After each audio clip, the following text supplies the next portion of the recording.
Welcome to This Explainer. Today, we're diving deep into something absolutely massive.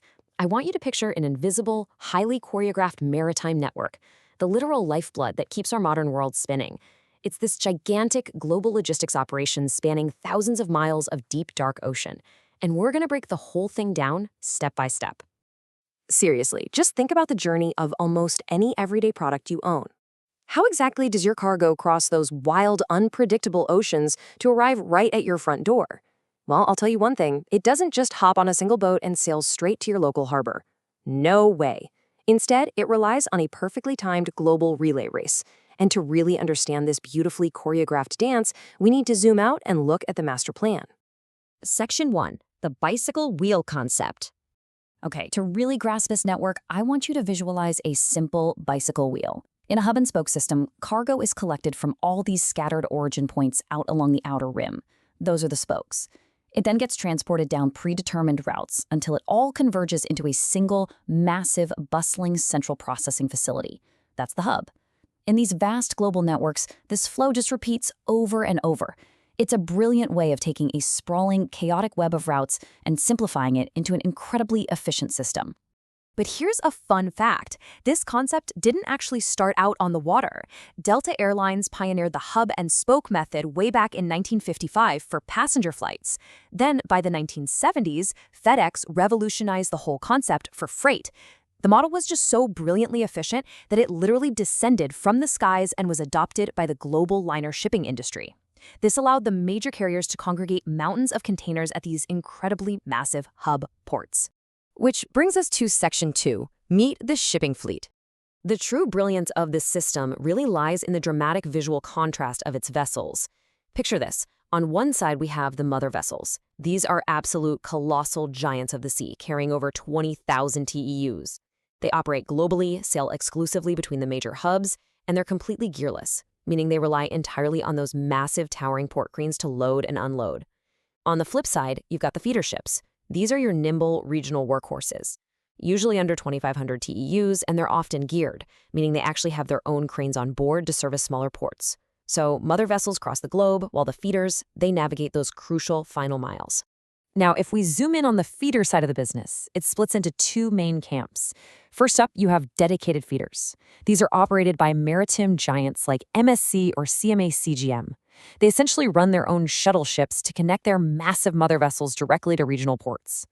Then you have common user feeders, like express feeders. These guys don't even own the containers. They simply act as a rapid, fixed-schedule carrier for literally anyone who needs cargo moved. It's a service that offers immense agility to the entire international shipping community. Moving right along, Section 3, Inside Global Hub Ports.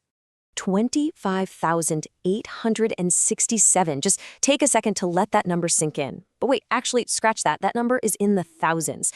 That means over 25.8 million standard shipping containers pass through Singapore's port. To put that into perspective, that staggering magnitude represents just one single hub in a given period. It really highlights the immense, almost cinematic gravitational pull of these central collecting points where the world's economy physically intersects. The absolutely crucial takeaway here is the sheer volume of transshipment. Take Singapore again. Not only are they moving nearly 26 million containers, but a massive 82% of those are purely transshipped, meaning they don't stay in Singapore. They're literally just changing rides mid-journey. Dubai is a very similar story, seeing a 50% transshipment rate. These hubs essentially act as the ultimate globe-spanning sorting facilities for the entire planet. Section 4. The pros and cons. As you can probably guess, the logistical advantages of this architecture are absolutely incredible. For starters, it offers significantly lower transport costs compared to moving things by road. Plus, these agile feeders bring container service to smaller, remote markets that could never, ever physically accommodate a giant mother vessel.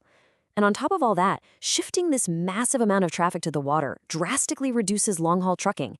That means less congestion on our highways and vastly lower environmental impacts. A real win-win, right? Well, not entirely, because a highly choreographed system like this brings some very unique vulnerabilities. Sea transport is, inherently, much slower than land alternatives.